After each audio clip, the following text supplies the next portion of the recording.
What's going on, guys? Andrew Piluk Hockey here, back again with another video.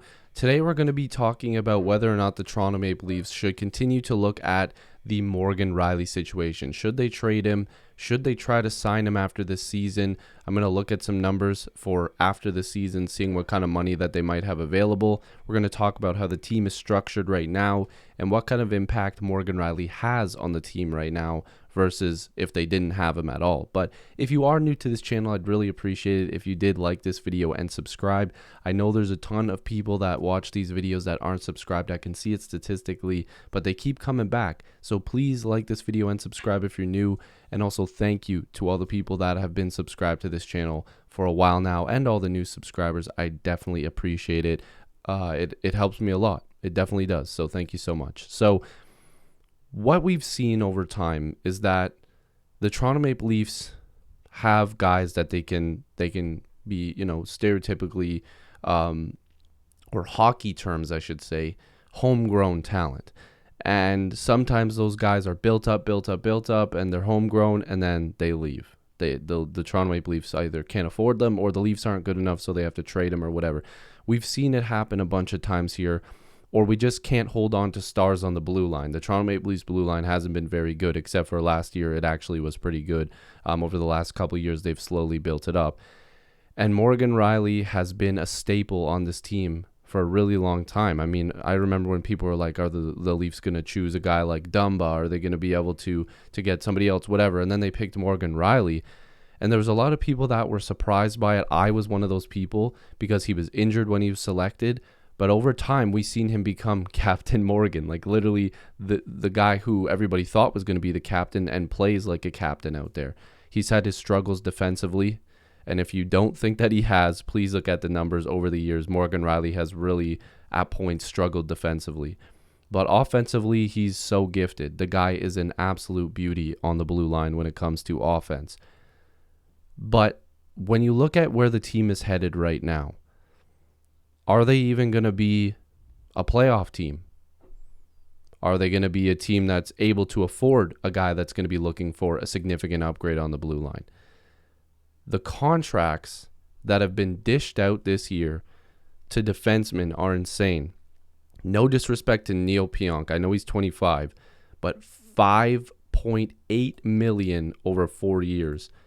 Darnell Nurse, again, no disrespect, 9.25. Adam Piluk, 5.7. Like, there are some big contracts here. Big time. Look at all these defensemen. 9.5 for Zach Werenski, right? I know he's younger, but holy, some of these contracts are insane. An absolute insane amount of money. And Morgan Rielly, who is currently sitting at a $5 million cap hit, his deal is obviously up after this year. With the numbers that he's put up offensively compared to a lot of guys here, he's still only 27 years old. I mean, even at 28, the guy is going to get paid. It could be close to $8 million on a 7 or 8 year deal. It could be that expensive. And I don't know if the Leafs can afford that. Now, I do want to look at his numbers here, okay? So, since he's come in, he's put up numbers consistently, right? And when he needed to hit his stride, when the Leafs needed him to take a step up, obviously, the 17-18 season, 52 points. The 18-19 season, the big year for him, 20 goals and 52 assists for 72 points. And in shortened seasons, 27 points and 35 this previous season. Morgan Rielly is consistently putting up numbers and giving you a chance to win offensively. And finally, he was given a really good partner by giving him TJ Brody. It's no more of the Ron Hainsey or, Zaitsev or Cody Ceci, who actually did decent in Pittsburgh this year, but in a depth role, right? Well, kind of depth role, but not playing on the top line with Morgan Rielly in Toronto, where there is basically no defensive structure. Lou Lamoriello failed to get Morgan Rielly a proper defensive partner. Brendan Shanahan technically failed to get him proper deep partners. Kyle Dubas finally got a guy like Muzzin. Babcock didn't want to play him there. Then he got him TJ Brody. And with a coach that actually used his brain, said, okay, Morgan Rielly and TJ Brody are going to play together. We're going to have Jake Muzzin and Justin Hall didn't play because Babcock didn't like him. And the blue line got deeper with guys like Rasmus Sandin, Liljegren waiting in the minors. We had Bogosian, which was a great signing. We had Travis Dermott. There was a bunch of guys there that actually could play defense and do different things. Bogosian with his physicality, Muzzin with physicality and insane defense. Same thing with TJ Brody. So you had a good mix.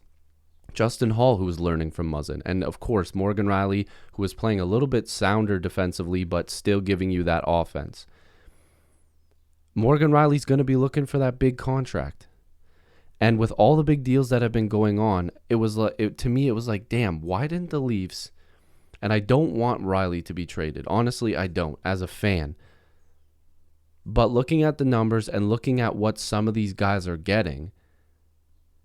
Could the Leafs have not went to a team and said, listen, Morgan Rielly's only going to cost you $5 million this year. There's guys signing that for more money that aren't as good. If you give us this prospect, that prospect, and this pick, which would likely be a second or a first, depending on the prospects, or even this roster player. Hell, a really highly touted defensive prospect that might not be ready till next year, but the Leafs could use that cheap type of guy. They could take that first round pick and wait to use it at the deadline. Oh yeah, you could have that for this pool of picks and prospects. Now, mind you, what message does that send to the locker room?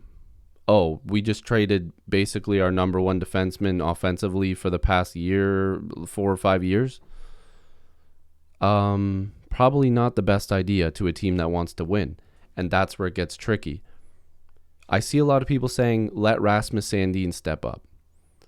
I think eventually Rasmus Sandin has the ability to play those minutes and actually be a really good defenseman for the Toronto Maple Leafs. But right now, in a season where Dubas's job is on the line, Keefe's job is on the line, even though I think it's a little unfair, but Keefe's job is on the line. Hell, even Brendan Shanahan's job is on the line. They're not going to trade Morgan Rielly because they want to keep their job and they'll worry about the contract at the end of the season. That's my opinion. I think that's something that's going to happen. But does that make sense? Is that a move that actually makes sense? Can they get Rielly to take a hometown discount? Because apparently he said he would take a discount. Now, mind you, I'm not sure where that source came from, but it's been talked about a few times. But this is what I want to show you guys next. Now, from what we're hearing, the salary cap could go up to 82.5, right? So this cap space could be like 6.4 million. But before it's like officially official, let's just say the Leafs have even 5 or 6 million. It honestly really doesn't matter. It could be $7 million, right, of cap space. After the Leafs re-sign Morgan Rielly to $7.5 million AAV on an 8-year deal. Look at the depth on this team. They'll need another defenseman because Rasmus Sandin and Timothy Liljegren will need a new contract. So both of them would need new deals. Jack Campbell would need a new deal. And you still need to get 2 forwards. And Simmons, Robertson, Michael Bunting, and Nick Ritchie don't make this team that much better. If you don't have other guys here, you don't have depth. You need to sign guys.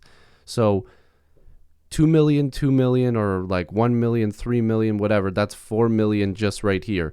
Then you got to think, if Dermott got 1.5, Sandin's going to want the same type of contract, especially if he plays more, because let's not forget that they wanted to play Sandin more than Dermott, and they were giving Sandin Morgan Rielly's power play time. So he's going to ask for 1.5 or $2 million. Liljegren will get $1 million, and Campbell, he's going to be getting a significant raise, 4 or 5 million. So even if this cap space is 7 million, they don't have enough money to keep all these guys and sign Morgan Rielly to 7.5. Now, people are going to be saying 7.5, that's too much. Guys, look at the deals that have been signed. Defensemen are getting paid. Seth Jones, guys, I still don't get that deal. Seth Jones is getting paid, what, like $9.5 million? Guys, look at his defensive numbers. He was terrible. His defensive numbers were terrible. I love Seth Jones, but not that much.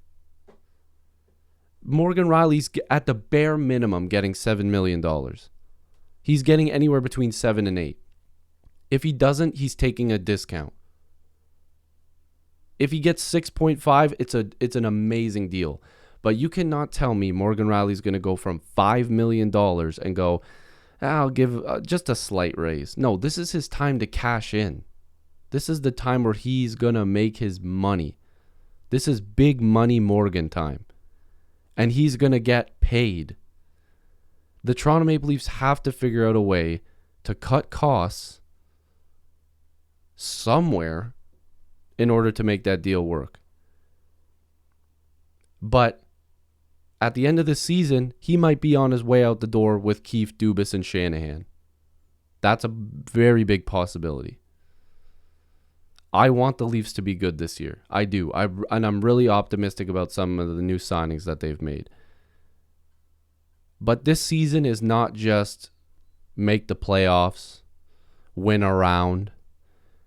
It's save the jobs of your coach, your GM, your president of hockey operations, and your number one defenseman offensively. And the guy that's been the number one until you brought in some help. That's just it. The Toronto Maple Leafs don't have a choice. They have to be good this year. And if they're not, they're taking a massive step back because somebody else is going to come into this team and gut them. This hasn't been working. Gut it. Now, mind you, try gutting Tavares and at a no-move clause. They're not getting rid of Matthews. And this is a whole nother conversation. But what I'm just trying to say is this is the time for Rielly to cash in. But the Toronto Maple Leafs might not have the money to be able to help him cash in. So what do? Do you trade him at the deadline this year if you're not too good? I don't know. This is something that's going to have to be an updated video throughout the year. Because if the Leafs come out swinging and they're really good, you're not trading them. You need them. So we'll see what happens. I didn't expect this video to be this long, but these are just the thoughts that run through my head, and I'm sure every Leaf fan. I appreciate you guys. Make sure to like this video and subscribe if you're new. And hopefully I'll see you in the next video or stream. Make sure to tell me about Morgan Rielly down below. Peace.